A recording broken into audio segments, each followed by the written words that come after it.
ओंकार ओडिया। नमस्कार फ्रेंड्स, ओंकार ओडिया चैनल रे आपण मानक स्वागत।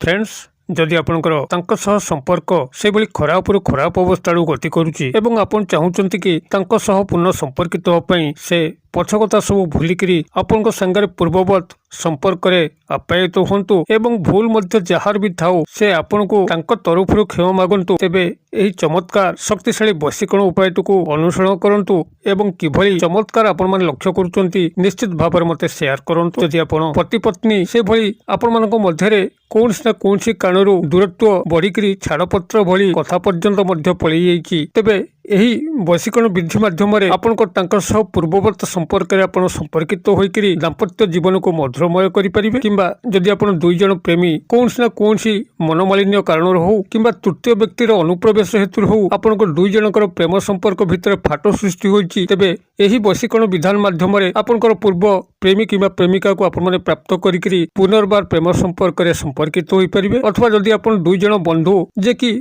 परस्पर सुख दुख रे सब बेले भागीदार होउथिले, मात्र कौनसी ना कौनसी कारणरू आपण भितर से बंधुता नाही जने जनकर शत्रु भली व्यवहार करचंती, तेबे एई चमत्कार वशीकरण विधि माध्यम आपण दुई जनक भितर पुनराय बंधुता सृष्टि होई परिबो। परस्पर प्रति सुख दुख रे भागीदार होई परिबे। किंबा जदि आपनकर परिवार मध्यरे हो किंबा बंधु बांधव महल हो जदि आपनकर कौनसी व्यक्ति से भली मतांतर घटी आदौ से आपनकर मुख को चाहूनांती आपनकर सह कथबार्ता करूनांती, तेबे एही वशीकरण विधि माध्यम सेही व्यक्ति आपनकर सह पूर्व संपर्क ठारू मध्य अधिक संपर्क रे संपर्कित हेबे एवं आपनकर समस्त मानव अभिमान को से भूलिकी आपनकर उपकार कर चलिबे। किंबा जदि आपनकर पिता माता संतान मानक मध्यरे कौन प्रकार वाद विसंवाद डिस्प्यूट लगी थाए एहारी माध्यम आपण खूब शीघ्र समाधान पाई परिबे। एपरिकी जदि आपण माने याकू उच्च पदस्थ ऑफिसर किंबा कर्मचारी महल रे आपनकर वृत्तिगत क्षेत्र में प्रयोग करन, तेबे आपनकर हाथ मुठा को उपरिस्थ ऑफिसर चली आसिकरी आपनकर चाकरी समस्त स्थायी सुख सुविधा को बंदोबस्त करिवे। अथवा कर्मचारी महल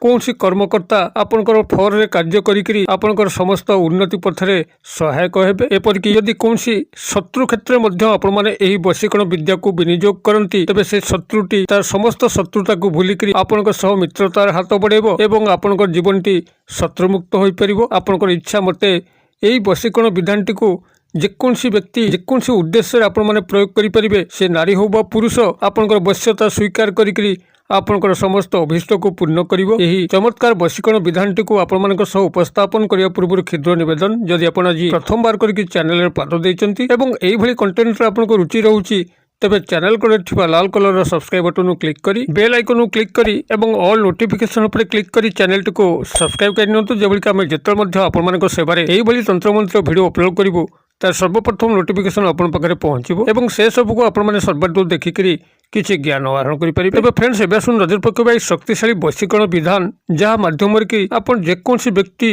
नारी हूँ बा पुरुष आपणकर जेकोसी प्रकार मध्य संपर्क खराब अवस्था को चली जाइथाउ निमिषक मध्य एही विधान माध्यम आपण तांको सहजरे प्राप्त करिपारिबे एवं पूर्व ठारू मध्य अधिक मधुरमय संपर्क रे आप्यायित होई परिबे। एहा आपनकर जे भली भाबरे पुरातन संपर्क को पुनरुद्धार करिया पई सहायक हबो, से भली भाबरे नूतन स्नेह संपर्क को मध्य सफल रूपायन करि परिबो। जदि आपण काहाकू से भली मन देकरी भल पाउचंती मात्र भरोसिकरी आपण तांको किछि कहि पारुनांती, जद्वारा कि आपनकर प्रेम संपर्कर सूत्रपात घटी पारु नाही, देखिबे चमत्कार ढंगरे सेही नारी बा पुरुषंक सह आपनकर संपर्क स्थापन हबो। से तांको तरफरु ही आपनको प्रपोज करिबे। आपनको प्रपोज करिया पई कोनसी आवश्यक ही नाही, केवल गुप्त भावरे यही क्रिएटिव करी आपण माने बसी जांतु एवं परवर्ती चमत्कार आपण माने लक्ष्य करि परिबे। तेबे एई वशीकरण विधानटी को सफल रूपे रूपायन करिया पई कोनसी से भली विशेष सामग्री आवश्यक नाही, केवल गोटे लवंग ही दरकार जहाँकि स्वयं संपूर्ण होइतिबो, खंडिया खबरा होई नथिबो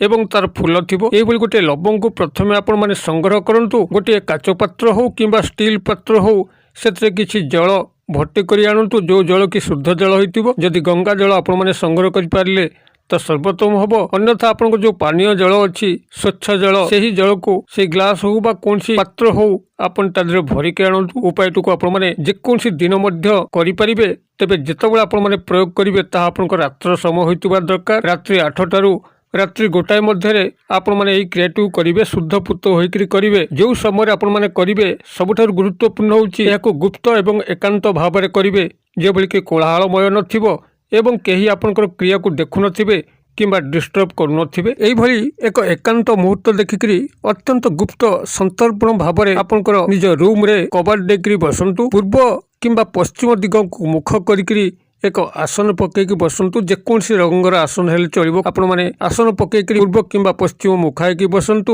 ଏବଂ କଛା ମାରିକରି ଉତ୍ତରୀୟକୁ କାନ୍ଧରେ ପକାନ୍ତୁ। ଯଦି କଛା ମାରିବା ପାଇଁ ଆପଣଙ୍କର ଅସୁବିଧା ଥାଏ ତେବେ ସେଇଭଳି ସାଦାସିଧା ଭାବରେ ଆପଣ ପଦ୍ମାସନରେ ବସିଯାଆନ୍ତୁ ଏବଂ ଆପଣଙ୍କର ସାମ୍ନାରେ ଏଇ ଯେଉଁ ସ୍ୱଚ୍ଛ ଜଳ ଆଣିଛନ୍ତି ତା ଆପଣଙ୍କର ଗ୍ଲାସ୍ ହଉ କିମ୍ବା କୌଣସି ପାତ୍ର ହଉ ସେହି ଜଳପୂର୍ଣ୍ଣ ପାତ୍ରଟିକୁ ଆପଣଙ୍କର ସାମ୍ନାରେ ରଖନ୍ତୁ ଏବଂ ଏଇ ଯେଉଁ ଲବଙ୍ଗଟିକୁ ଆଣିଛନ୍ତି ଲବଙ୍ଗଟି ଆପଣମାନଙ୍କର ବାମ ହସ୍ତର ଅଙ୍ଗୁଳି ସହାୟତାରେ ଧରିକରି ସେହି କାଚ ପାତ୍ର ହଉ କିମ୍ବା କାଚ ଗ୍ଲାସ୍ ହଉ ସେହି ଜଳପାତ୍ର ଉପରେ ଆପଣ ଏହାକୁ ହାଲକା ଭାବରେ ସ୍ପର୍ଶ କରାନ୍ତୁ। ଆପଣଙ୍କର ପାଣି ସହ ଯେଭଳି ଏହି ଲବଙ୍ଗଟି ନ ବାଜିବ ସେଥିପାଇଁ ଆପଣମାନେ ସତର୍କ ଥିବେ। କେବଳ ବାହ୍ୟ ସ୍ତରରେ ଆପଣମାନେ ଏହି ଲବଙ୍ଗଟିକୁ ସେ ଜଳପାତ୍ର ସହ ସଂଯୁକ୍ତ କରନ୍ତୁ। ଆଖିକୁ ମୁଦ୍ରିତ କରନ୍ତୁ। ସମ୍ପୃକ୍ତ ବ୍ୟକ୍ତି ନାରୀ ପୁରୁଷଙ୍କୁ ଗଭୀର ଭାବରେ ଧ୍ୟାନ କରନ୍ତୁ ଯେଭଳିକି ଆପଣଙ୍କର ତାଙ୍କ ସହ କାଳ୍ପନିକ ସୁଖଦ ମୁହୂର୍ତ୍ତ ଘଟି ଚାଲିଛି। ଆପଣ ଯାହା ତାଙ୍କଠାରୁ ଚାହୁଁଛନ୍ତି ତାହା ହିଁ ଅବିକଳ ଘଟୁଛି। ଏଭଳି କାଳ୍ପନିକ ଚିନ୍ତାଧାରାରେ ଡୁବିକିରି ତାଙ୍କୁ ସମ୍ପୂର୍ଣ୍ଣ ଭାବରେ ଚିନ୍ତା କରନ୍ତୁ। ଯେଭଳି ଭାବରେ ସେ ଆପଣଙ୍କର ଆଖି ସାମ୍ନାକୁ ଚାଲି ଆସିବେ ସେତେବେଳେ ଆପଣ କଣ କରିବେ ନା ଏହି ଜଳପୂର୍ଣ୍ଣ ପାତ୍ରଟିକୁ ଆପଣଙ୍କର ଦକ୍ଷିଣ ହସ୍ତରେ ଧରିବେ ଏବଂ ସେଇଭଳି ପୂର୍ବବତ୍ ବାମ ହସ୍ତରେ ଏହି ଲବଙ୍ଗଟିକୁ ସେହି ଜଳପୂର୍ଣ୍ଣ ପାତ୍ରର ବାହ୍ୟ ସ୍ତରରେ ଏହାକୁ ଲଗେଇକିରି এই ଯେଉଁ କ୍ଷୁଦ୍ର ମନ୍ତ୍ର କହୁଛି ଏହି କ୍ଷୁଦ୍ର ମନ୍ତ୍ରକୁ ଆପଣମାନେ ସେଠି 7 ଥର ଉଚ୍ଚାରିତ କରିବେ। ତେବେ ତା ପୂର୍ବରୁ ସେହି ବ୍ୟକ୍ତି ନାରୀ ପୁରୁଷଙ୍କର ଯାହାଙ୍କର ସୁଖଦ କଳ୍ପନାରେ ଆପଣମାନେ ବିଭୋର ଅଛନ୍ତି ତାଙ୍କର ନାମଟିକୁ 7 ଥର ଉଚ୍ଚାରିତ କରିବେ। ତାଙ୍କର ନାମଟିକୁ 7 ଥର ଉଚ୍ଚାରିତ କରିକିରି ଏହି କ୍ଷୁଦ୍ର ମନ୍ତ୍ରକୁ ଆପଣମାନେ ସେଠି 7 ଥର ଉଚ୍ଚାରିତ କରିବେ। ମନ୍ତ୍ରଟି ଆପଣଙ୍କର ଏଇଭଳି ରହିବ ଓଂ ତ୍ରାୟ ହୁହ ଅମୁକ ବସ୍ୟ ବସ୍ୟ। ମୁଁ ଆଉଥରେ କହିଦେଉଛି ଓଂ ତ୍ରାୟ ହୁହ ଅମୁକ ବସ୍ୟ ବସ୍ୟ। ମୁଁ ବନାନ ଡାକି ଦେଉଛି ତ୍ରାୟ ତ ର ଫଳା ଆକାର ତସ୍ତୟ ତ୍ରାୟ ହୁହ ହ ଦୀର୍ଘକାର ହ ଅମୁକ ବସ୍ୟ ବ ତାଲବେଶ ଝିଅ ଫଳା ଓକାର ବସ୍ୟ। ଏଇଭଳି ମନ୍ତ୍ରଟି ରହୁଛି ଓଂ ତ୍ରାୟ ହୁହ ଅମୁକ ବସ୍ୟ ବସ୍ୟ। ଆପଣ ଅମୁକ ସ୍ଥାନରେ ସମ୍ପୃକ୍ତ ନାରୀ ବା ପୁରୁଷଙ୍କର ନାମକୁ ଯୋଡ଼ିକିରି ମନ୍ତ୍ରକୁ ଉଚ୍ଚାରଣ କରିବେ 7 ଥର। 7 ଥର ମନ୍ତ୍ରକୁ ଉଚ୍ଚାରଣ କରିସାରିଲା ପରେ ଆପଣଙ୍କର ଆଖି ଖୋଲନ୍ତୁ ଏବଂ ସେ ଯେଉଁ ବାମ ହାତରେ ଆପଣ ଲବଙ୍ଗଟିକୁ ଧରିଛନ୍ତି ସେହି ଜଳପୂର୍ଣ୍ଣ ପାତ୍ରରେ ପକାଇ ଦିଅନ୍ତୁ ଏବଂ ଜଳପୂର୍ଣ୍ଣ ପାତ୍ରଟିକୁ ନେଇକରି କୌଣସି ଉଚ୍ଚାଳିଆ ସ୍ଥାନ ଦେଖିକି ରଖନ୍ତୁ। ହୁଏତ ଆପଣଙ୍କର ଆଲମାରୀ ଉପରେ ହୋଇପାରେ କିମ୍ବା କୌଣସି ଟେବୁଲ ଉପରେ ହୋଇପାରେ। ମାତ୍ର ଧ୍ୟାନ ରଖିଥିବେ ଯେଭଳିକି ଆପଣଙ୍କର ଏହା ପାଦ ତଳକୁ ନ ରହେ। ଆପଣ ଯେଉଁ ବେଡରୁମ୍ରେ ଶୋଉଛନ୍ତି ଆପଣଙ୍କର ମଥା ପାଖାପାଖି କୌଣସି ଟେବୁଲ ଉପରେ ହଉ କିମ୍ବା ସେଲ୍ଫ ଉପରେ ହଉ ଅଥବା ଆଲମାରୀ ଉପରେ ହଉ ସେହି ସ୍ଥାନରେ ରଖିବେ। କୌଣସି ଭୂମି ଉପରେ ଏହାକୁ ରଖିବେ ନାହିଁ। ଏହିଭଳି ଭାବରେ ରାତ୍ର ତମାମ ସେହି ଜଳପୂର୍ଣ୍ଣ ପାତ୍ର ଯେଉଁଥିରେ କି ଲବଙ୍ଗ ପଡ଼ିଛି ସେକୁ ରଖନ୍ତୁ ଏବଂ ପରବର୍ତ୍ତୀ ସକାଳ ଆପଣ ଯେତେବେଳେ ନିଦ୍ରା ତ୍ୟାଗ କରୁଛନ୍ତି ସେତେବେଳେ ଆପଣମାନେ ଶଯ୍ୟାରୁ ଉଠିକିରି ଅଘସା ମୁହଁରେ ଦାନ୍ତ ନ ଘଷିକିରି ମୁହଁ ନ ଧୋଇକିରି ଏହି ଜଳପୂର୍ଣ୍ଣ ପାତ୍ରଟିକୁ ଯେଉଁଥିରେ ଆପଣଙ୍କର ଅଭିମନ୍ତ୍ରିତ ଲବଙ୍ଗ ପଡ଼ିଛି ତାକୁ ନେଇକରି ଗୃହ ପାଖରେ କୌଣସି ପୁଷ୍ପିତ ଗଛ ମୂଳେ ସନ୍ତର୍ପଣରେ ଗୁପ୍ତ ଭାବରେ ଢାଳି ଦେଇ ଆସନ୍ତୁ। ଯେଭଳି ଭାବରେ ତାର ଜଳ ସେହି ଗଛ ମୂଳରେ ଶୋଷି ହେବା ପାଇଁ ଲାଗିବ ସେହି ସମୟରେ ସେହି ନାରୀ ବା ପୁରୁଷଙ୍କର ମସ୍ତିଷ୍କରେ ଆପଣଙ୍କ ଲାଗି ଏକ ତୀବ୍ର ଆନ୍ଦୋଳନ ସୃଷ୍ଟି ହେବ। ସେ ଯେଭଳି ସ୍ତରର ବ୍ୟକ୍ତି ନାରୀ ପୁରୁଷ ହୋଇଥାନ୍ତୁ ନା କାହିଁକି ଆପଣଙ୍କ ପାଇଁ ବ୍ୟାକୁଳିତ ହେବେ, ଆପଣଙ୍କୁ ନିଶ୍ଚିତ ଭାବରେ ଦେଖା କରିବେ, ଆପଣଙ୍କ ସହ ସମ୍ପର୍କିତ ହେବେ। ଏହି କ୍ରିୟାଟି ଆଦୌ ବିଫଳ ହୋଇନାହିଁ। ଆପଣମାନେ ଏହାକୁ ଧୈର୍ଯ୍ୟପୂର୍ବକ ନିଷ୍ଠାପୂର୍ବକ କରନ୍ତୁ। ନିଶ୍ଚିତ ଭାବରେ ଆପଣଙ୍କର ପ୍ରେମମୟ ଜୀବନରେ ଆପଣ ଯେକୌଣସି ନାରୀ ବା ପୁରୁଷଙ୍କୁ ପ୍ରାପ୍ତ କରିପାରିବେ। ପାରିବାରିକ ସ୍ନେହ ସମ୍ପର୍କକୁ ବୃଦ୍ଧି କରିପାରିବେ। ବନ୍ଧୁବାନ୍ଧବ କ୍ଷେତ୍ରରେ ଆପଣ ମଧ୍ୟ କାହାକୁ ପ୍ରାପ୍ତ କରିପାରିବେ ଅଥବା ବୃତ୍ତିଗତ କର୍ମ କ୍ଷେତ୍ରରେ ଉପରିସ୍ଥ ଅଫିସର ବା କର୍ମଚାରୀ ମହଲରେ ଆପଣ କାହାର ମଧ୍ୟ ସାହାଯ୍ୟ ପାଇପାରିବେ। ତେବେ କ୍ରିୟାଟିକୁ କରନ୍ତୁ। କିଭଳି ଚମତ୍କାର ଘଟୁଛି ମୋତେ କମେଣ୍ଟ ବକ୍ସରେ ସେୟାର କରନ୍ତୁ। ଭିଡ଼ିଓ ଭଲ ଲାଗୁଥିଲେ ଲାଇକ୍ କରିବା ପାଇଁ ଭୁଲନ୍ତୁ ନାହିଁ। ସାଙ୍ଗସାଥି ମହଲରେ ସେୟାର କରିବା ପାଇଁ ଭୁଲନ୍ତୁ ନାହିଁ। ଭିଡ଼ିଓର କ୍ଷୁଦ୍ର ପରିସର ମଧ୍ୟରୁ ମୋତେ ଏଇଟା ଆଜି ବିଦାୟ ଦିଅନ୍ତୁ। ପୁଣି ଆପଣମାନଙ୍କ ସହ ଦେଖା ହେବା ଏଇଭଳି ଏକ ଶିକ୍ଷଣୀୟ ଭିଡ଼ିଓରେ।